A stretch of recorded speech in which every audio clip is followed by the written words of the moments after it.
Subscribe to our channel by clicking the subscribe button. Click the bell button and enjoy the latest uploads from our channel. Just when you thought competitive balance in the NBA couldn't be worse, the two-time defending champion Golden State Warriors swooped in Monday night, stole the thunder from LeBron James's coronation in Los Angeles and signed DeMarcus Cousins, the best big man still available in free agency, for well below market value. Now, what already felt like the biggest foregone conclusion in sports, yet another Warriors championship, finds itself even less in doubt, somehow. Doesn't the NBA have an incredibly complex set of salary cap rules to prevent this kind of thing from happening? In theory, yes.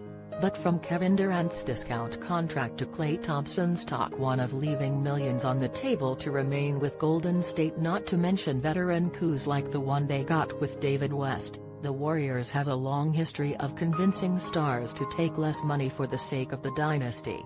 Cousins is just the latest example, and maybe the most shocking, since he signed for less than Aaron Baines, Marco Bellinelli or Mario Hezonja will make next season. The Warriors were able to sign Cousins as a free agent despite being tens of millions of dollars over the cap thanks to one of the NBA's many salary cap loopholes, in this case, the mid-level exception, or MLE. The MLE comes in several different varieties depending on how far past the cap a team's payroll sits, but the Warriors used the so-called taxpayer MLE to give Cousins his $5.3 million next season. It's all legal, at least according to the letter of the salary cap rules. As for the spirit, not so much. The MLE was introduced in the NBA's 1999 collective bargaining agreement as a way for capped-out contenders to still be able to add quality role players in support of their stars. Perhaps the best examples of the MLE working as originally intended are Shane Battier, who joined the Miami Heat in 2011 and played a vital role on two title squads, and Sean Livingston, who signed with the Warriors before the first of their 3 championship runs over the next 4 years. Those are the kind of guys who are supposed to be available via the mid-level exception, solid players, not stars. Cousins, however, is much, much better than your typical MLE pickup. Sure, there are questions about how he'll fit on Golden State's roster.